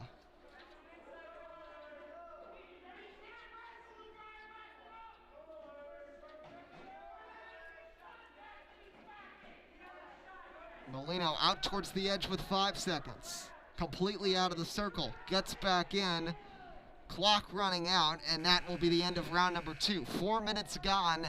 Nobody with that much of an advantage. Maybe Tanzla by a bit for that one takedown, but still a lot of time here. 2 minutes for these wrestlers to make something happen. Round 3, Tanzla will be on top. Whistle blows. Here we go. Molino almost gets the leg trap there, stays alive. But Tanzla trying to keep control, forces him out. Now Molino goes down with the takedown. And Molino over the top. Marvin Molino with a great transition there after being nearly taken down right out of the whistle.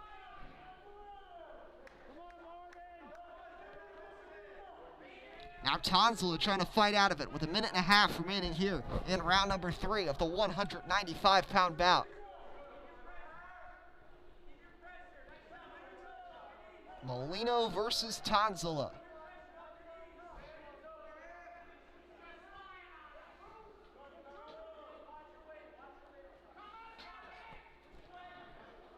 Molino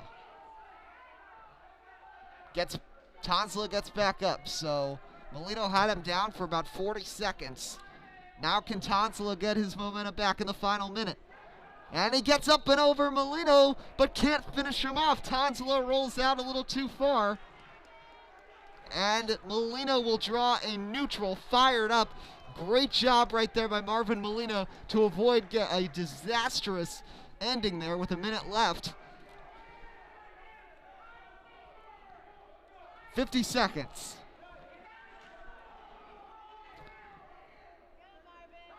Tanzla versus Molino here in this heavyweight battle. This has been a good one so far.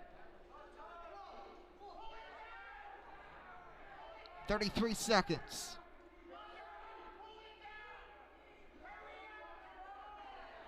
Molino. Both of these wrestlers really haven't been changing much, just going with the same strategy, and they haven't been able to do much. Molino grabs Tanzla, but can't do anything with him. Now Tanzla goes down low. Molino over the top. 10 seconds. Has him down. Clock ticking. Marvin Molino, the junior, as the final whistle blows. The 195-pound matchup. What a performance from Marvin Molino.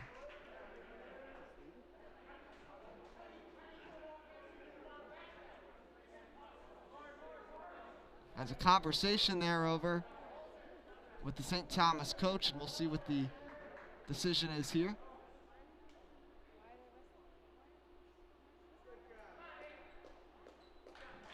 And Metuchen will get 3 more points to make it 31-12. Marvin Molino. So the second time the Bulldogs get back-to-back victories today.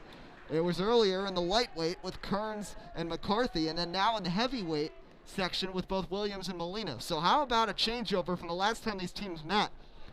It was Metuchen taking control with the middle bouts, including with Tyler Haynes. This time, it was the lower and the higher weighted classes that the Bulldogs have controlled, and St. Thomas dominated the middleweight classes with Kendall Jordan, Connor Doherty, Owen Dishro, and Jose Martinez. And we'll continue getting to the heavyweight level. 220-pound class here, and it'll be Kevin Stecker, the junior, facing off with Steve Kogan, I believe. Actually, I think this one, they had two listed for 220 with Steve Kogan and Dorian Chatelier. Metuchen had both Stecker and Bianchini.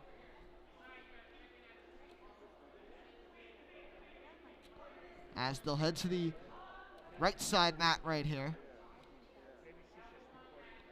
And they'll clarify things over at the scorers table. Dante Chatelier versus Kevin Stecker, the first of two heavyweight matches. And here we go. The Bulldogs with 6 straight points to get it to 31-12. Trying to fight back here against the reigning GMC Blue Division champions. And Stecker with the early takedown. Rolling over the top goes Chatelier. He's got him in a headlock. And Chatelier, what a response there after Stecker came in with a big-time takedown in the first few seconds.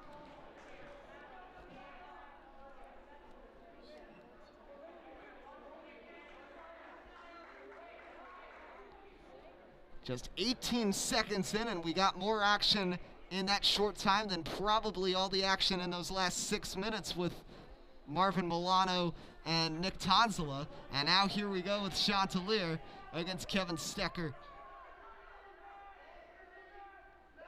Chatelier and Stecker tied up. They'll go slamming out of the circle. And the clock will stop with 1:31 remaining in round 1. St. Thomas bench fired up.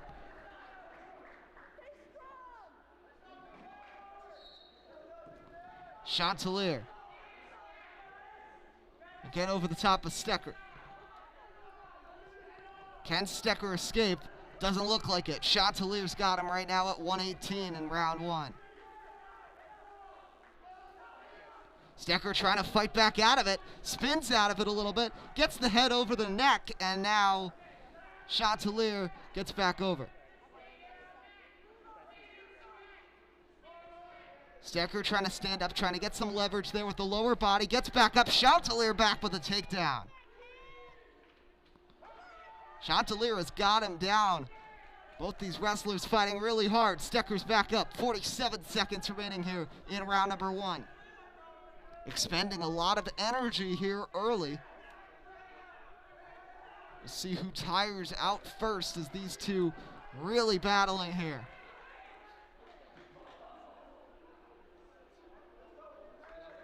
Stecker trying to get in position here. He's got his left hand over his left shoulder and now can't make anything to happen with it. 15 seconds to the opening round. Action-packed first 2 minutes here. Chatelier almost loses his balance but stays up. Final couple seconds. No late moves and round 2 will commence.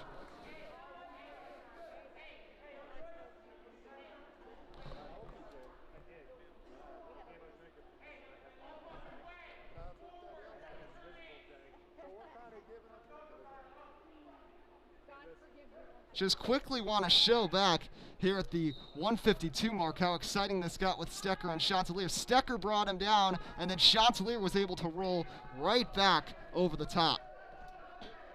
So here we go, back over to the mat. What's going on live? Round 2. Stecker trying to get positioning from behind on Chatelier, throws him down, takes him down, but Chatelier not completely down. Now he is. Stecker over the top. Can Chatelier escape? He already has a couple of times.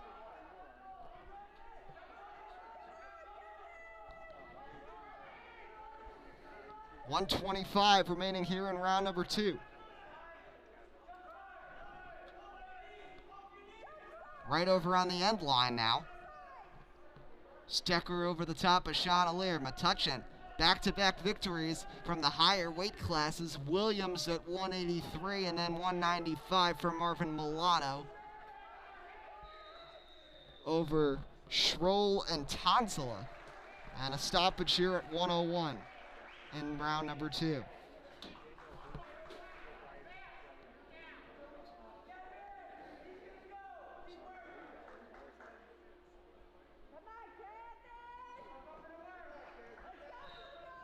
Stecker from over the top.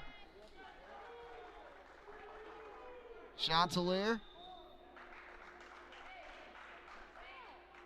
And another stoppage. Coach Kegel reminding Stecker to be careful with his hands there and not locking things up with 55 seconds remaining here in the second round.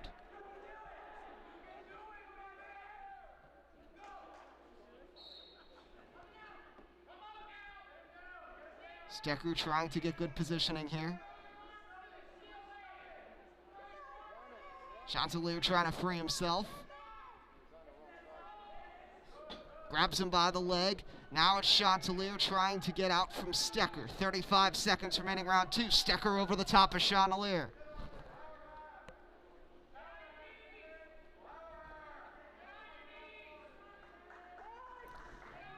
"25 seconds.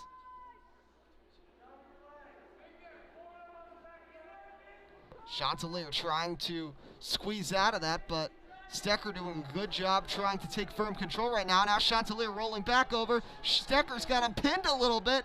Coach Kegel getting fired up. And what a job right there by Stecker with 7.3 on the clock. A pin from Kevin Stecker. 3 straight victories for the Bulldogs. This one is a full-fledged pin. 6 points for Metuchen. And they have made this a much closer matchup. After 31 straight from St. Thomas, the Bulldogs with a couple of split decisions, and then this pin. Let's look at what just happened. As you can see at the 15-second mark, Stecker was in good position, and then rolls over the top, keeps him down, and there was no escaping right there for Chanticleer. And that's how we got to this point now, where it's 31-18.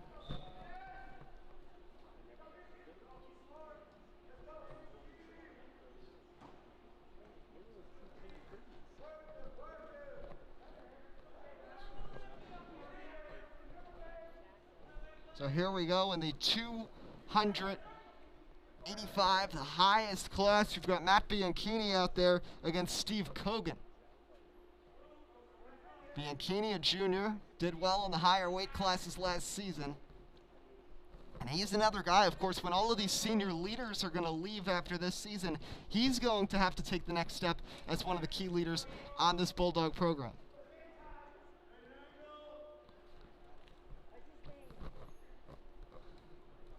.113 remaining here in the opening round. Bianchini against Kogan. Metuchen won the first 2, then including the 2 forfeits from the Bulldogs, it was 7 straight for St. Thomas, and now Metuchen has come back with 3 in a row. Overall, in the matches that have actually happened, in the 10 bouts, it's been 5 for St. Thomas and 5 for the Bulldogs. The differentiating factor, of course, being that decision for St. Thomas, those 2 that they got at 138 and 126 via forfeit from the Bulldogs. 30 seconds remaining here in round number 1.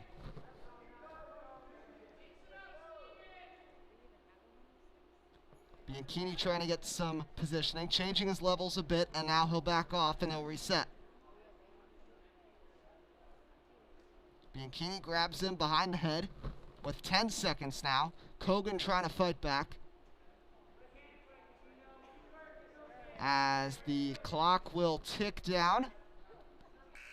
And not much happening there in that opening round as Bianchini and Kogan. Bit of a standoff right there between the 2 of them. Pretty even through the first 2 minutes. Bianchini from the top. Spin move brings down Kogan.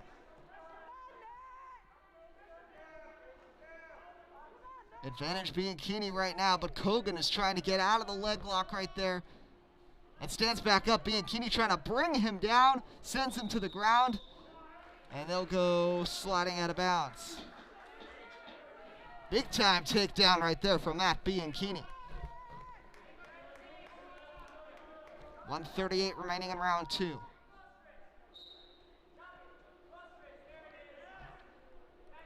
Bianchini versus Kogan.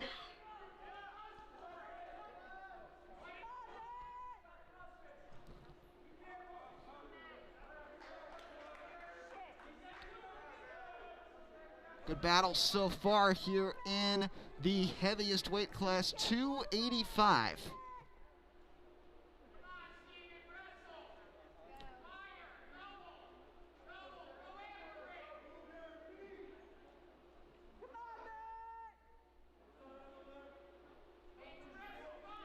Final minute here of round 2.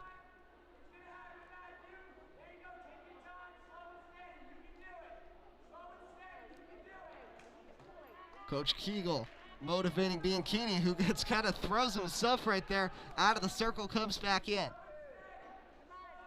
Went for the aggressive move and kind of missed Kogan and lost balance and came flying back out of there.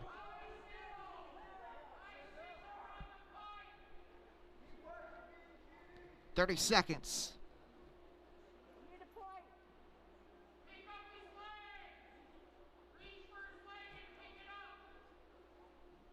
Bianchini.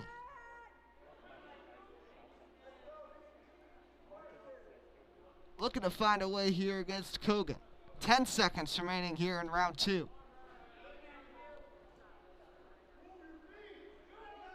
Kogan with a surprise move tries to go for the takedown right at the end of round 2. What a shift of momentum there in those final couple seconds for Kogan. And round 3 will be coming up.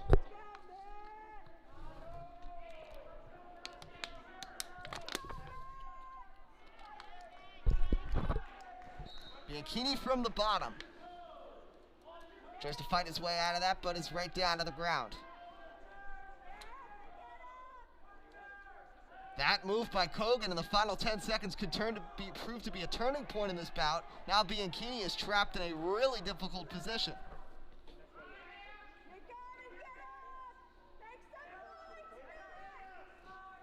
$135 remaining here in this bout. Metuchen has won their last 3, 1 by a pin, 2 by decision.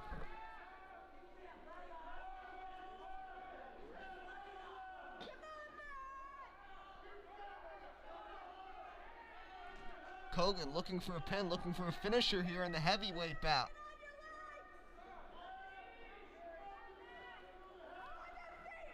Versus Bianchini, they are nearly out of the circle here with a minute to go. Bianchini's just hoping it'll be blown dead, and it is. 57 seconds to go.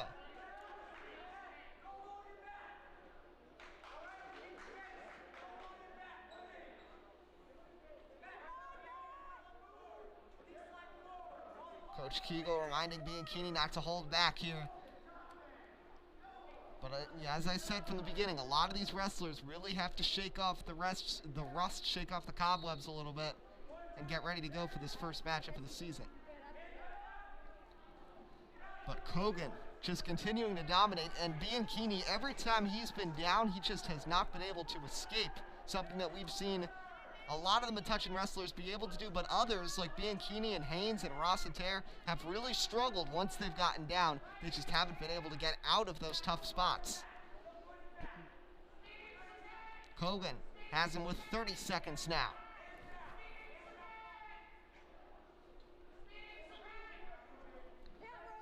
Final 20 seconds, Bianchini getting thrown around right now by Kogan. Struggling right now, trying to spin out of it. What a move by Bianchini to get back into a neutral position, but Kogan quickly responds and gets him back down, suppresses him here with 5, 4, 3, 2, 1, and that will bring us to the end right here of this heavyweight bout.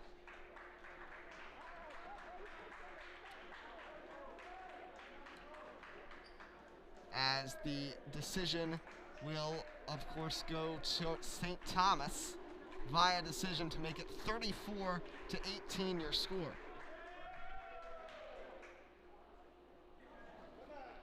And I believe this might be the last one here according to our scorecard, as they started with 113, but we'll be heading to a 106 bout to finish things off.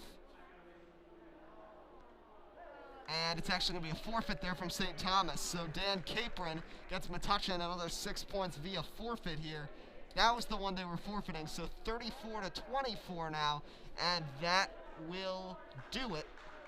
St. Thomas moves to 1-0, and continues their GMC Blue Division winning streak, whereas Metuchen showed some good signs in this one. Of course, the usual suspects like Haynes and Rossiter and Kick struggled today, but of course getting into game shape is important, and maybe it's better that it was a match you were expected to struggle with to get back into form. It gave you a challenge and got these wrestlers prepared for their match against South River on Saturday morning, where they're probably more expected to be victorious and contend really well in that one. That'll be the next time they're out there. St. Thomas is 1-0 and will face off with Middlesex on the road on Friday. We hope you enjoyed this stream here on the Bulldog Report, and of course we had our preseason interview with Coach Kegel on the Coach's Corner. You can check that out on our YouTube channel. That is our most recent upload. But until next time, thank you for joining us. For our producer Ben Solaski, I'm Eddie Kalegi, signing off with the Bulldog Report.